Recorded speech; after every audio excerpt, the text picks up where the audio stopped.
அதிமுகலேருந்து பிரிஞ்சதாக சொன்ன பிஜேபியுடைய அடிமைகள் சிலர் இருக்காங்க. அவங்கெல்லாம் என்னதான் இருந்தாலும் பிஜேபிக்கு அடிமையாக தான் இருக்கிறாங்களே ஒழிய எடப்பாடிக்கு எதிராக காட்டிக்கிறாங்க. ஆனால் பிஜேபிக்கு அடிமையாக தான் இருக்கிறாங்கிறது தான். அது அவர் சொன்னது வந்து டிடிவியையும் ஓபிஎஸ் தான் சொன்னார். 2026 தேர்தல் முடிங்க, உங்களுக்கு கவர்னர் பதவி பேசாம வந்து ஒர்க் பண்ண பாருங்கன்னு சொன்னா என்ன செய்வாரு? வேண்டாம் பாரா சொல்லுங்க, கேட்குறேன். டிடிவி தரப்புலையும் அதே தான். முடியட்டுங்க, 2026 தேர்தல் முடியட்டும். உங்களுடைய நீங்க வந்து எடப்பாடி சரியில்லைங்கிறீங்க, ரைட். இந்த ட்ரிப்பு கூட்டணியில வந்து உட்காந்து ஒர்க் பண்ணுங்க, பார்ப்போம். 2026 தேர்தலுக்கு அப்புறம் எடப்பாடி பழனிசாமியை மாற்றம் உறுதி. செங்கோட்டையனை கட்சியை விட்டு நீக்கிறத பிஜேபி ரசிச்சிருக்குமா? நீங்க உங்க கணக்கிலே வச்சுக்குவோம். நம்ம நீங்க வந்து செங்கோட்டையன் தான் பிஜேபியோட வாய்ஸா ஒர்க் பண்ணார். எல்லாத்தையும் ஒருங்கிணைக்கணும்னு நினைச்சாரு. போய் நிர்மலா சீதாராமனை பார்த்தாரு, அமித்ஷாவை தனியா பார்த்துட்டு வந்தாரு. ஆனால் இப்படி ஒரு சூழ்நிலையில கட்சியை விட்டு நீக்கிறாங்க அவங்க. அதுக்கப்புறம் தவிர்க்க முடியாம தான் அவர் போய் அங்க சேர்றாரு. டிடிவியும் ஓபிஎஸ்யும் உடைய ஒரே ஒரு டிமாண்ட் எடப்பாடி பழனிசாமி தான். அவங்களுக்கு நெருடலா இருக்கிறது அவர் ஒருத்தர் மட்டும்தான். அவர் தான் அப்படி இருக்கிறாரு. பட் இப்போ லேட்டஸ்ட் என்ன தெரியுங்களா? எடப்பாடி பழனிசாமி டிடிவியை ஏற்றுக்கிட்டார், ஓகேன்னு சொல்லிட்டாரு. புரியுதுங்களா? அவர் வரட்டும்னு சொல்லிட்டாரு. அவர் ஓபிஎஸ் என்ன நினைக்கிறாரு? கட்சியில் சேர்த்து சீட்டுங்கிறாரு, இது இன்னைக்கு நாள் சிக்கலாயிருமே, அவரை விட்டுட்டு நாங்கள் கிட்டத்தட்ட 4 வருஷத்துக்கு மேலே ட்ராவல் பண்ணிட்டோம் நாங்கள், இப்படி ஒரு சூழ்நிலையில் சரியாக இருக்காது அப்படிங்கிறது தான் இன்னைக்கு வந்து எடப்பாடியோடைய ஸ்டாண்டு. பட் சில விஷயங்களை பேசி முடிச்சிருக்கிறாங்க. டிடிவி ஓகேன்ட்டாரு. டிடிவி வருத்தப்படுறப்போ சில தூதுவர் மூலமா எடப்பாடி பழனிசாமி இல்ல நீங்க வாழ்ந்தே ஆகணும்னு சொல்லி அனுப்பியிருக்காரு. எத்தனை பேருக்கு தெரியும்? அமித்ஷா வந்து உட்காந்து பேசி முடிச்சதுக்கு அப்புறம் எல்லாம் காம்ப்ரமைஸ் ஆகி மறப்போம் மன்னிப்போம். அதனாலதான் அடிக்கடி சொல்லிக்கிறாங்களா ஒரு வார்த்தை, அரசியலில் நிரந்தர எதிரியும் இல்லை, நிரந்தர நண்பரும் இல்லை. முடிஞ்சு போச்சு. அதை எடப்பாடியும் சொல்லிடுவாரு, டிடிவியும் சொல்லுவாரு, அதுக்கப்புறம் ஓபிஎஸ் பேசிடுவாரு, முடிஞ்சிருச்சு. இல்லை உண்மையிலேயே லூசுத்தனமா பெக்கா நிற்கப்படுது தொண்டர்கள் தான்.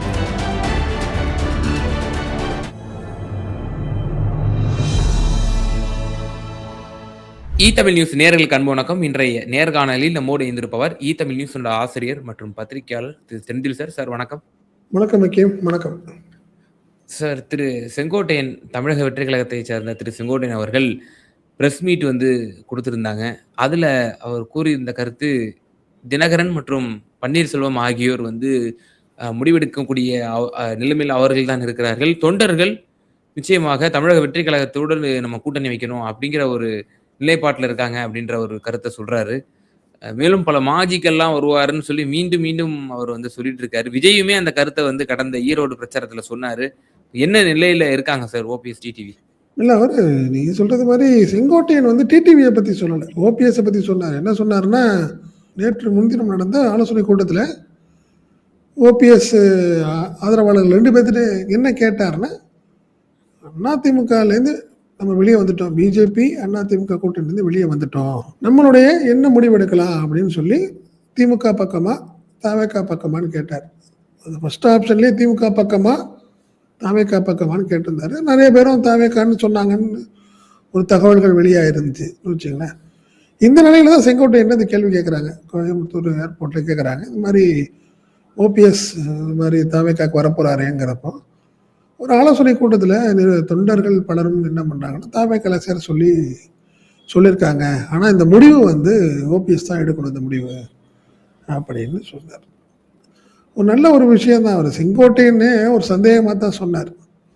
அதுக்கு காரணம் ஓபிஎஸ் உடைய மனநிலை, அவருடைய செயல்பாடுகள் அப்படிதான். எப்பயுமே அவர் பேசுறதுக்கும் நடந்துக்கிறதுக்கும் சம்மந்தம் இல்லாமல் இருக்கும் ஓபிஎஸ் பொறுத்த வரைக்கும் வச்சுங்களேன். இந்த முறை கூட அன்னைக்கு அவர் வந்து எடப்பாடி பழனிசாமியை பற்றி மட்டும்தான் அவர் பேசிட்டே இருந்தார். புரியுதுங்களா? மற்றபடி மற்ற பிஜேபியை பற்றி ஒரு தரப்பு கூட ஒரு ஏமாத்திட்டாங்க போனாங்க வந்தாங்கன்னு எதுவுமே பேசலை. அன்னைக்கு சொன்னது கூட வேற. பட் தொண்டர்கள் மத்தியில் அவர் வந்து இந்த அதிமுக தொண்டர்கள் மீட்பு கழகம் அந்த நிர்வாகிகள் சந்திப்பு கூட்டத்தில் கூட எடப்பாடியை பற்றி மட்டும்தான் பேசினார். வைத்திலிங்கமும் அதே தான் சொன்னார். இதே தான் ஒரு சூழ்நிலையாக இருந்துச்சுன்னு வச்சுங்களேன். பட் என்ன முடிவெடுக்க போறார் அப்படிங்கிறத ஒரு சந்தேகமாக சொன்னார் செங்கோட்டையன்.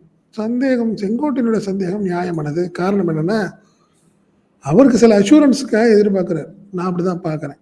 யார்? ஓபிஎஸ். ஓபிஎஸ் வந்து சில அஷூரன்ஸ் வந்து பிஜேபி நம்மளுக்கு தரணும், தந்தால் தான் நம்ம சைடு போகிறது, இல்லைனா நம்ம அதை விட்டு வெளியே வந்துடுவோம் அப்படிங்கிறது தான். ஏன்னா நேற்று நீங்கள் புகழேந்தியோடைய பேட்டி நீங்கள் பார்த்தீங்கன்னா, எம்ஜிஆர் நினைவு நாளுக்கு அப்புறம் வெளியே வந்துட்டு ஒரு சொன்னார், அதிமுகலேருந்து பிரிஞ்சதாக சொன்ன பிஜேபியோடைய அடிமைகள் சிலர் இருக்காங்க, அவங்கெல்லாம் என்னதான் இருந்தாலும் பிஜேபிக்கு அடிமையாக தான் இருக்கிறாங்களே ஒழிய எடப்பாடிக்கு எதிராக காட்டிக்கிறாங்க, ஆனால் பிஜேபிக்கு அடிமையாக தான் இருக்கிறாங்கிறது தான். அது அவர் சொன்னது வந்து டிடிவியையும் ஓபிஎஸ் தான் சொன்னார். நானும் அந்த ஒரு பொருள்பட தான் பார்க்குறேன். காரணம் என்னன்னா, அவ்வளோ ஈஸியாக ஓபிஎஸ் வெளியே வந்துட மாட்டார் அப்படிங்கிறது என்னுடைய எண்ணம். பலரும் சொல்கிறாங்க திமுகவுக்கு போக போகிறாரு. ஏன்னா காரணம் என்னென்னா, ஓபிஎஸ்ஸுக்கும் வைத்திலிங்கமும் திமுக பக்கம் போகணும், அப்போ தான் நம்மளுக்கு வெற்றிங்கிறது உறுதியாகும். தவேகாக போகிறது பெருசாக இல்லை. அவங்க எத்தனை சிலர் எக்ஸ்ட்ரீமா என்ன சொல்கிறாங்கன்னா, திமுகவில் துணை பொதுச் செயலாளர் பதவியெல்லாம் கொடுக்க ரெடியாக இருக்காங்க ஓபிஎஸ்க்கு அப்படின்னா கூட பேசுகிறாங்க. வாய்ப்பு இல்லை, அதெல்லாம் வாய்ப்பு இல்லைன்னு வச்சுக்கல. அவருடைய செல்வாக்கு என்னன்னு திமுகவுக்கு தெரியும்ல. சரி, நீங்கள் வந்து அவரெல்லாம் என்னங்க கிட்டத்தட்ட 70 வயசு 70+ ஆகிட்டே இருக்காங்க. இன்னும் அவங்களால எவ்வளோ நாள் ஆக்டிவாக இருக்க முடியும்? நீங்கள் திமுகவுக்கு அடுத்த கட்டத்துக்கு அவங்க அவங்க அவங்க கட்சியிலேயே சீனியராக 30 வருஷம் 40 வருஷமாக இருக்கிறவங்களையெல்லாம் வந்து ஓரம் கட்டுவாங்களான்னு ஒரு கேள்விக்குறி போயிட்டு இருக்கு. ஓபிஎஸ் போய் என்ன நிறுத்த போகிறாரா நான் திமுகவா? அப்படிலாம் தேவையில்லைன்னு வச்சுக்கலாம். அப்படி தான் அந்த நிலை திமுகவுக்கு இல்லை, அப்படி தான் நான் பார்க்குறேன். ஏற்கனவே தென் மாவட்டங்கள்லேயும் ஆட்கள்லாம் இருக்காங்களே, எல்லா ஊர்லேயும் இருக்காங்க. குறிப்பாக சொல்ல போனால் பெரிய ரைவல் அவர் இருக்கார், தங்கம் தமிழ்ச்சி. அவர் தான், அவருக்கும் ஓபிஎஸ்ஸுக்கும் தான் சுத்தம் 7ஆம் பொருத்தம். இப்படிலாம் ஒரு சூழ்நிலையில் இருக்கிறப்போ அவருக்கு டக்குன்னு துணை பொதுச்செயலாளர்லாம் கொடுத்தாங்கன்னா ரொம்ப வருத்தமாயிரும். அதுதான் ஒரு சூழ்நிலைன்னு வச்சுக்கலாம். பட் நம்ம என்ன செய்ய போகிறாரு ஓபிஎஸ் அப்படின்னு பார்த்தீங்கன்னா, எல்லாமே ஃபஸ்ட்டு வீக்கு அமித்ஷா வராரு வந்து கூப்பிட்டு, அன்றைக்கி வந்தது வந்து எடப்பாடி பழனிசாமியோடைய பல்ஸ் எப்படி இருக்கார் அவர், அவர்கிட்ட சில தகவல்கள் சொல்கிறாங்க, அவர் எப்படி ரியாக்ட் பண்ணுறாருங்கிறதுக்கு தான் விஷயம். ஒன்று சீட்டு, எங்களுக்கு மினிமம் 35 to 40 கன்ஃபார்மாக வேணும். இந்த லிஸ்ட்டு வச்சுக்க, 65 தொகுதி லிஸ்ட்டை மட்டும் வச்சுக்க, இதில் 45-40 கன்ஃபார்மாக எங்களுக்கு வேணும் பார்த்துக்க. ஒன்று. ரெண்டாவது, டிடிவி ஓபிஎஸ் விஷயத்தில் என்ன முடிவு எடுத்திருக்க? இல்லை அவங்களெல்லாம் சேர்த்தாகணும், என்ன சொல்கிறேன், இதை மட்டும்தான் பேசியிருக்காரு பியூஷ் கோயல். பேசிட்டு கிளம்பிட்டார். அவர் போய் அமித்ஷாட்ட சொல்ல போகிறார், வந்து அமித்ஷா முடிவெடுக்க போகிறார். ஒன்றுமே இல்லைங்க, நீங்கள் ஓபிஎஸ்ஸை பொறுத்த வரைக்கும் என்ன பெருசாக இருக்குது, 2026 தேர்தல் முடிங்க, உங்களுக்கு கவர்னர் பதவி, பேசாமல் வந்து ஒர்க் பண்ண பாருங்கன்னு சொன்னால் என்ன செய்வார்? வேண்டாம் பாரா? சொல்லுங்கள், கேட்குறேன்.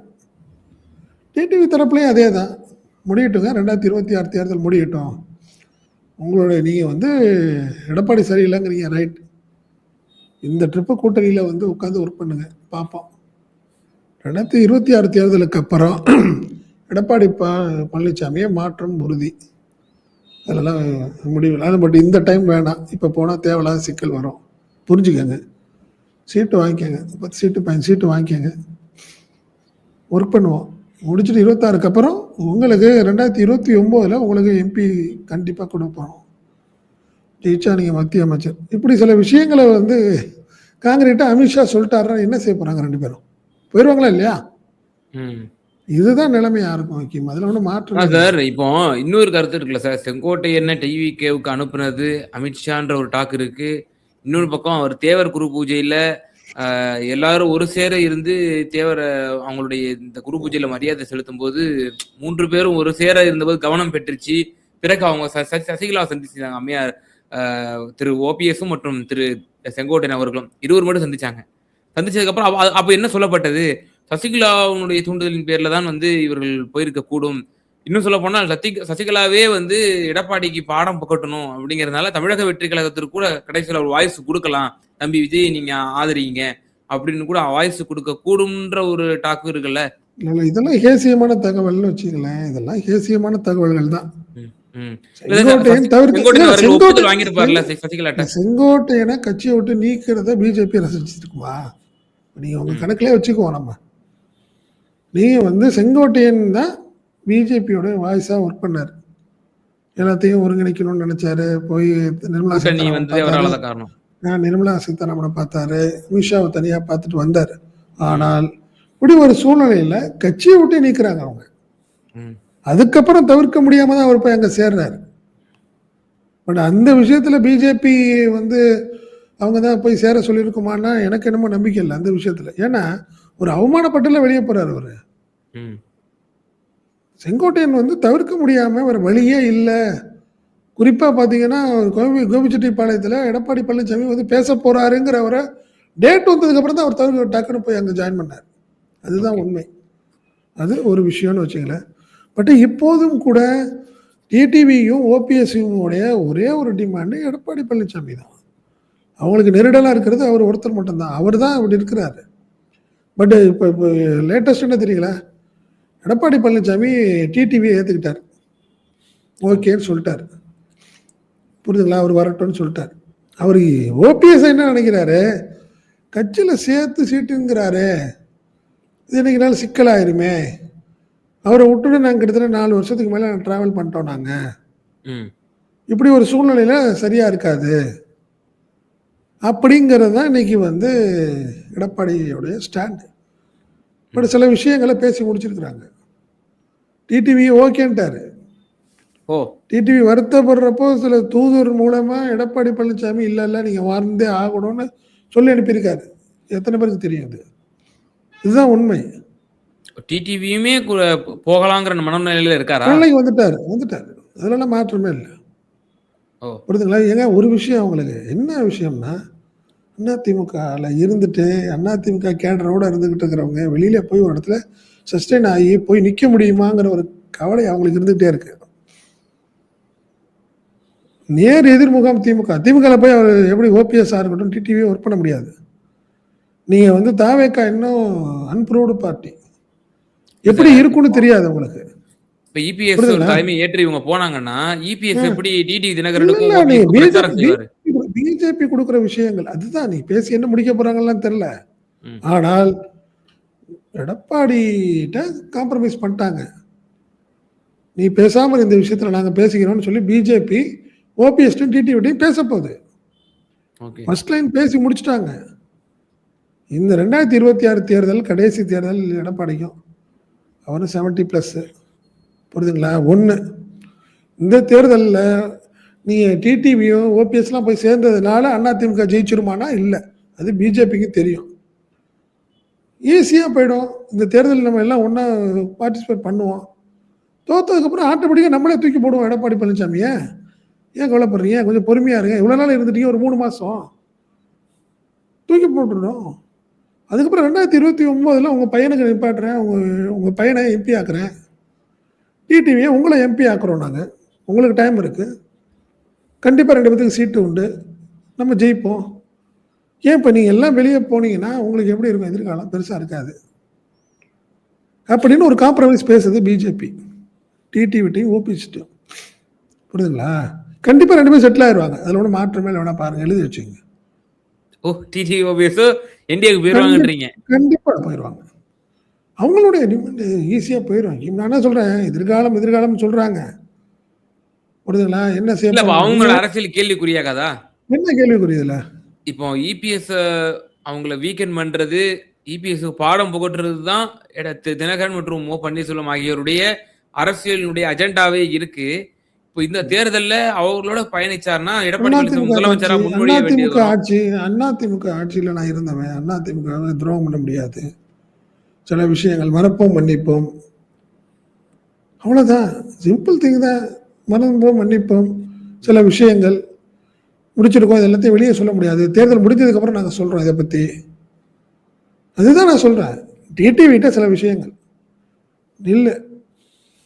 10 சீட்டு கொடுக்குறாங்களா, 12 சீட்டு கொடுக்குறாங்களா, நில்லுங்க. வெற்றியோ தோல்வியோ உங்களுக்கு 2029 உங்களுக்கு ஒரு பெரிய ஹைக். அதே மாதிரி இந்த தேர்தலில் தோத்ததுக்கு அப்புறம் எடப்பாடி பழனிசாமியை நம்ம எல்லாம் சேர்ந்து தூக்கி போட்டுருவோம். புது தலைவரை கொண்டாடுவோம். முடிஞ்சு போச்சு. அவங்க பிஜேபி சொல்ற ஒரு வார்த்தை நல்ல வார்த்தை தானே. நீங்க வர்றதுலயோ ஓபிஎஸ் வர்றதுனாலயோ எடப்பாடி ஜெயிக்க போறாரா? கிடையாது. கண்டிப்பா ஒரு 70% 50% இவங்களுக்குள்ள பிரச்சனை கண்டிப்பா ஜிங்க் ஆக மாட்டாங்க. குழப்பத்தோடு தான் கண்டிப்பா இவங்க குழப்பத்தோடு தான் இந்த தேர்தலை சந்திக்க போறாங்க. ஒரு தோல்விதான், மாற்றம் இல்லை. ஆனால் இங்கே இருந்தீங்கன்னா தான் நீங்க எடப்பாடியை தூக்கி போட முடியும். நல்லா பாருங்க. ஓ! இங்க இருந்தீங்கன்னா தான் அப்போ தூக்கி போட கூட்டணி முடியும். வைக்கிறதுங்கிறது வந்து ஒரு நல்லெண்ணத்துக்காக வெற்றி பெறணுங்கிற நோக்கம் நல்லதெல்லாம் இல்ல. எடப்பாடிய அவனுக்கு வந்து பிஜேபி அவங்களுடைய தன்னுடைய சுயலாபத்துக்காக இதெல்லாம் ஒண்ணாக்குறாங்க. ஓ! 2029ல நம்மளுக்கு பிரயோஜனமா இருக்கும்னு நினைக்கிது. ஓ! இந்த ஓட் பேங்க் 20, 22% பிரிஞ்சு பிரிஞ்சு போகுது. அதிமுக பிரியறதுனால, அது நம்மளுக்கு வேணும்னு நினைக்குது அது. நீங்க அதனால தாங்க நீங்க நீங்க வந்து ராமதாஸையும், அன்புமணியும் உட்காந்து பேச நம்ம முடிவு பண்ணுவோம். அவங்க 2 பேரையும் நாங்க சேர்க்கிறோம்னு சொல்லுதில்ல அது. நாங்க பேசி முடிச்சுக்கிறோம். ஏன் குழப்பறீங்க? நாங்க முடிக்கிறோம்னு. இதுதான் இன்னைக்கு நிலைமையா இருக்கு. நீங்க ஓபிஎஸ் பேசிட்டாருங்கிறதுனால, நீங்க உடனே நாளை மறுநாளே டக்குனு போய் விஜய பார்த்துருவாரு அப்படின்னு நினைக்காதீங்க. கிடையாது.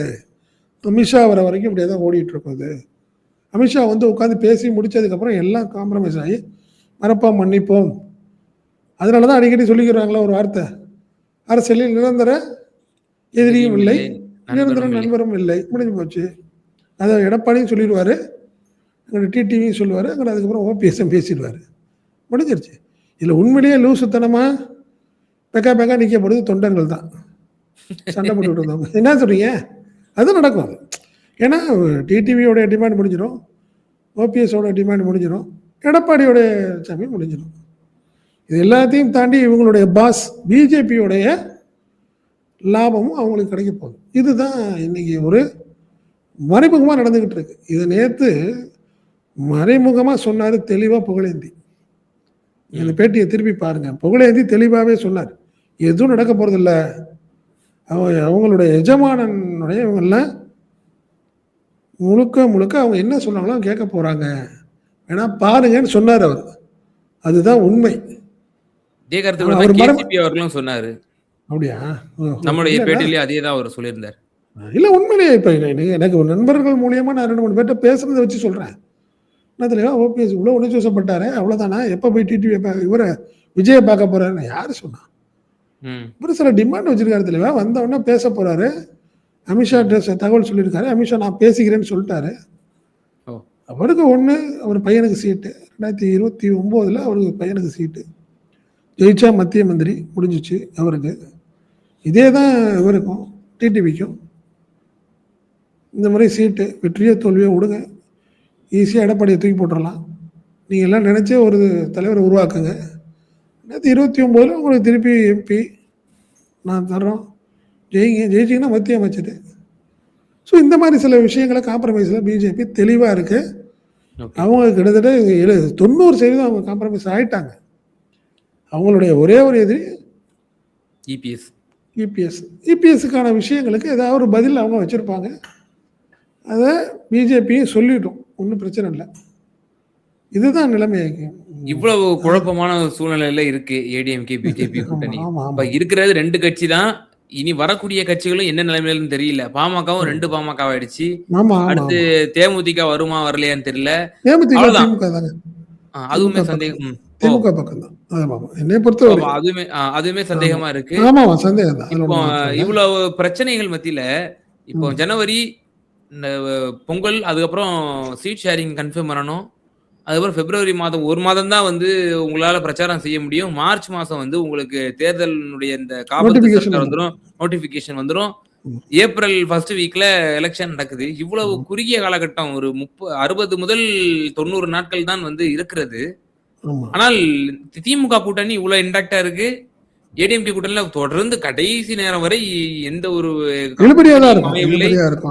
கடுமையான ஒரு குழப்பத்தின் மத்தியிலே மக்களே பார்க்கும்போது சகிக்க முடியாத அளவுக்கு ஒரு குழப்பமான ஒரு சூழ்நிலை இருக்கு. அப்ப தமிழக வெற்றி கழகத்திற்கு ஒரு நல்வாய்ப்பாக இந்த அதிமுகவினுடைய இந்த குழப்பங்கள் வந்து அமைஞ்சிராதா? இப்படி ஒரு கருத்து சொல்லப்படுது இல்ல? நீங்க அதுதான் சொல்றேனே, ஒரு வேளை இந்த காம்ப்ரமைஸ் மீண்டும் டிடிவி போறது, மீண்டும் ஓபிஎஸ் போறது, அதில் உள்ள வருத்தங்கள் உள்ள தலைவர்கள் தவேக பக்கம் போகலாம். அப்படித்தான் நான் பார்க்குறேன். நீங்க உடனே சில பேர் வார்த்தையை விட்டுட்டாங்கல்ல. குன்னம் எம்எல்ஏ, பழைய எம்எல்ஏ ஆர்டிஆர்னு சொல்லுவாங்க, ஆர்டி ராமச்சந்திரன் பயங்கரமாக பேசிவிட்டாரு. வைத்திலிங்கம் பயங்கரமாக பேசிவிட்டாரு. நீ ஓபிஎஸ் வந்து காம்ப்ரமைஸ் ஆனாலும் வைத்திலிங்கம் ஆவாரா, ஆர்டிஆர் ஆவாரான்னு தெரில. பட் வந்து இவர் டிடிவி விஷயத்தை டிடிவி மட்டும் தான் பேசினார், மற்ற தலைவர்கள்லாம் பெருசாக பேசலை. ஸோ டிடிவி சில விஷயங்கள் அவர் சொன்னார்னா அது வேற மாதிரி போயிட்டு இருக்காது. இதில் பெரிய பாதிப்பு வந்தால் இந்த காம்ப்ரமைஸ் ஆகி ஓபிஎஸ் மீண்டும் என்டிஏ அப்படிங்கிற ஒரு சூழ்நிலை போனால் அங்கே உள்ள சில தலைவர்கள் போகலாம், தேவைக்காக போகலாம். அதுதான் ஒரு உண்மை நிலை. என்னை பொறுத்தவரை நான் அடித்து சொல்கிறேன், ஓபிஎஸும் சரி டிடிவியும் கண்டிப்பாக என்டிஏ விட்டு போக மாட்டாங்க. அதுதான் எனக்கு கிடைத்த தகவலை வச்சு சொல்கிறேன். கண்டிப்பாக போக மாட்டாங்க, 100% சார். ஆமாம் ஆமாம். பலரும் விமர்சிக்கக்கூடியது டிடிவி தினகரன், ஓ பன்னீர்செல்வம் ஆகியோர் பாஜகவுக்கு ஃபேவரபிளாக தான் தொடர்ந்து இருந்து கொண்டிருக்கிறார்கள். அவர்கள் மீறி எதுவும் செய்து விட மாட்டார்கள். எனவே அமித்ஷா வந்து இந்த கூட்டணியை ஃபார்ம் செய்து விடுவார். ஆனாலும் கூட திமுக கூட்டணிக்கும் இதுக்கும் வந்து டிஃபரன்ஸ் வந்து ரொம்ப மிக தூரமாக இருக்கிறது அப்படின்ற ஒரு கருத்து சொல்லப்படுது. குழப்பத்தோடையே இந்த தேர்தலை சந்திப்பார்கள். எடப்பாடி பழனிசாமியினுடைய தலைமை மற்றும் வாக்கு வங்கி 2026 கண்டிப்பா இந்த தேர்தல் முடிவுகளுக்கு பிறகு எடப்பாடியை தூக்கி போட்டுடலாம். கவலையப்படாதீங்க, பேசாம வாங்க. இந்த பிரச்சனைக்காக நீங்க இந்த கட்சியை விட்டு போயிட்டீங்கன்னா உங்களுடைய எதிர்காலம் போயிடும் அப்படிங்கிறது தான் பிஜேபியோட காம்ப்ரமைஸ்ல ஒன் ஆஃப் த லைன். இது அதுதான் உண்மை. ஸோ இப்படிப்பட்ட ஒரு வாக்குறுதியை கொடுத்து அழைத்து வந்து விடுவார்களா ஓபிஎஸ் டிவி என்பதை பொறுத்திருந்து பார்ப்போம். ரொம்ப நன்றி உங்களோட நேரத்தை பகிர்ந்தமைக்கு. நன்றி. நன்றி.